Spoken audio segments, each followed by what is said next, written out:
Hello ಸ್ನೇಹಿತರೆ, ಎಲ್ಲ ಹೇಗಿದ್ದೀರಾ? ಗಣೇಶ ಹಬ್ಬ ಬಂದಿದೆ. ಗಣೇಶನಿಗೆ ಇಷ್ಟವಾದಂಥ ಮೋದಕನ ಯಾವ ರೀತಿ ಮಾಡೋದು ಅನ್ನೋದನ್ನು ನಾನು ನಿಮಗೆ ಇಲ್ಲಿ ಹೇಳ್ತಾ ಇದ್ದೀನಿ ನೋಡಿ. ಸ್ವಲ್ಪ ಬೇರೆಯವರು ಬೇರೆ ಥರ ಮಾಡ್ತಾರಲ್ವ, ಸೊ ಅದೇ ರೀತಿ ನಾನಿಲ್ಲಿ ಮೊದಲನೇದಾಗಿ ಸ್ವಲ್ಪ ಎಳ್ಳನ್ನು ತೊಗೊಂಡಿದ್ದೀನಿ.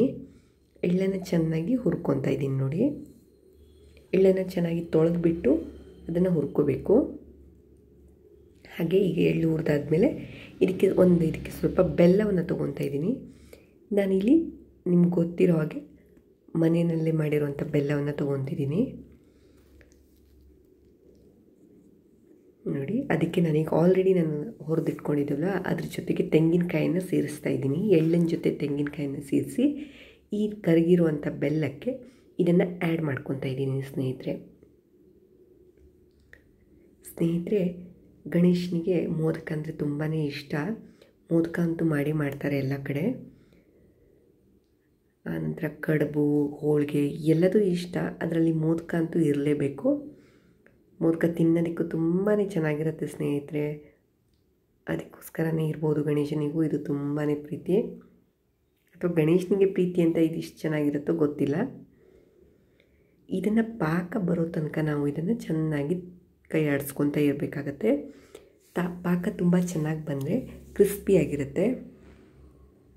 ನಾನಿಲ್ಲಿ ಒಂದು ಬಾಣಲೆಗೆ ಸ್ವಲ್ಪ ತುಪ್ಪವನ್ನು ಬಿಸಿ ಮಾಡ್ಕೊತಾ ಇದ್ದೀನಿ ನೋಡಿ. ಮತ್ತೊಂದು ಇದಕ್ಕೆ ಈ ತುಪ್ಪ ಮೆಲ್ಟ್ ಆಗಿದ ತಕ್ಷಣ ಇದಕ್ಕೆ ನಾನು 1 ಕಪ್ಪಷ್ಟು ಗೋಧಿ ಹಿಟ್ಟು, 1 ಕಪ್ಪಷ್ಟು ಮೈದಾ ಹಿಟ್ಟನ್ನು ಮಿಕ್ಸ್ ಮಾಡ್ತಾಯಿದ್ದೀನಿ. ಬೇಕಂದರೆ ನೀವು ಮೈದಾ ಹಿಟ್ಟನ್ನು ಸ್ಕಿಪ್ ಕೂಡ ಮಾಡ್ಬೋದು. ಇದಕ್ಕೆ ನಾನು ನೀರನ್ನು ಹಾಕಿ ಕಲಿಸ್ಕೊತಾ ಇದ್ದೀನಿ. ನೀವು ಬದಲಿಗೆ ಹಾಲು ಅಥವಾ ಕಾಯಿ ಹಾಲನ್ನು ಕೂಡ ಸೇರಿಸ್ಕೋಬೋದು. ಈಗ ನೋಡಿ, ಇದನ್ನು ಸ್ವಲ್ಪ ಗಟ್ಟಿಯಾಗಿ ನಾವು ಕಲಿಸ್ಕೋಬೇಕು. ಗಟ್ಟಿಯಾಗಿ ಕಲಿಸ್ಕೊಂಡ್ರೆ ಕ್ರಿಸ್ಪಿಯಾಗಿ ಗರಿಗರಿಯಾಗಿ ಬರುತ್ತೆ. ಈವನ್ ಗೋಧಿ ಹಿಟ್ಟಲ್ಲಿ ಮಾಡಿದರೂ ಕೂಡ ತುಂಬಾ ಗಟ್ಟಿಯಾಗಿ ಮಾಡ್ಕೋಬೇಕು. ಒರೆಯೋದಕ್ಕೆ ಸ್ವಲ್ಪ ಕಷ್ಟ ಆಗುತ್ತೆ.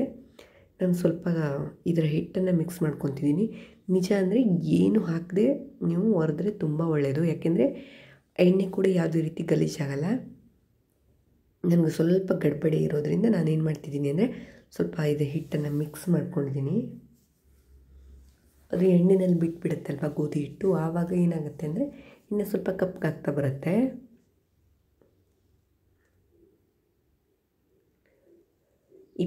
ಮೋದಕ ಮಾಡ್ತಾರೆ, 5 ಮೋದಕ ಮಾಡ್ತಾರೆ, ಎಷ್ಟು ಬೇಕಾದರೂ ಮಾಡ್ಕೋಬೋದು.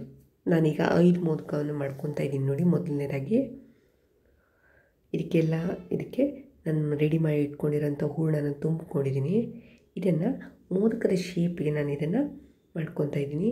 ಈಗೆಲ್ಲ ಅದಕ್ಕೆ ಶೇಪ್ ಕೊಡೋದಕ್ಕೆ ಕೂಡ ಬರ್ತಾ ಇದೆ. ನಾನು ಕೈಯಲ್ಲೇ ಮಾಡ್ತಾಯಿದ್ದೀನಿ. ಆದರೆ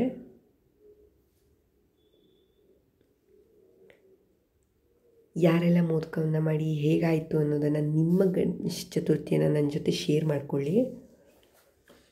ಈಗ ಇದು ಬಿಸಿಯಾಗಿದೆ ತುಪ್ಪ ನೋಡಿ. ಮೋದಕನ ನೀವು ಆದಷ್ಟು ಮಾಡಿ ತುಪ್ಪದಲ್ಲೇ ಕರೀರಿ.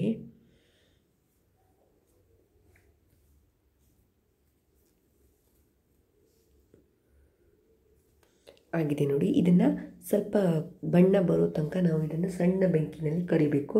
ಯಾಕೆಂದರೆ ಒಳಗಡೆ ಹೂರಣ ಎಲ್ಲ ಬೇಯಬೇಕಲ್ವ, ಅದಕ್ಕೋಸ್ಕರ ಯಾವುದೇ ಒಂದು ತಿಂಡಿನಾದರೂ ಸಣ್ಣ ಬೆಂಕಿನಲ್ಲಿ ಕರೆದ್ರೆ ತುಂಬಾ ಟೇಸ್ಟಿಯಾಗಿರುತ್ತೆ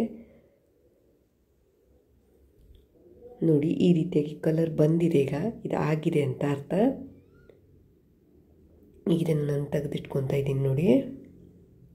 ಇದೇ ರೀತಿಯಾಗಿ ನೀವು ಕರ್ಜಿಕಾಯಿನ ಕೂಡ ಮಾಡ್ಕೋಬೋದು. ಕರ್ಜಿಕಾಯಿನ ನಾನು ಇನ್ನೊಂದು ವಿಡಿಯೋದಲ್ಲಿ ನಿಮಗೆ ಶೇರ್ ಮಾಡ್ಕೋತೀನಿ. ಸದ್ಯಕ್ಕೆ ಮೋದಕವನ್ನು ಮಾಡಿದ್ದೀನಿ ಸ್ನೇಹಿತರೆ. ನೀವು ಟ್ರೈ ಮಾಡಿ ಹೇಗಿತ್ತು ಅನ್ನೋದನ್ನು ಕಮೆಂಟಲ್ಲಿ ತಿಳಿಸೋದಕ್ಕೆ ಮರಿಬೇಡಿ ಸ್ನೇಹಿತರೆ. Thank you for watching.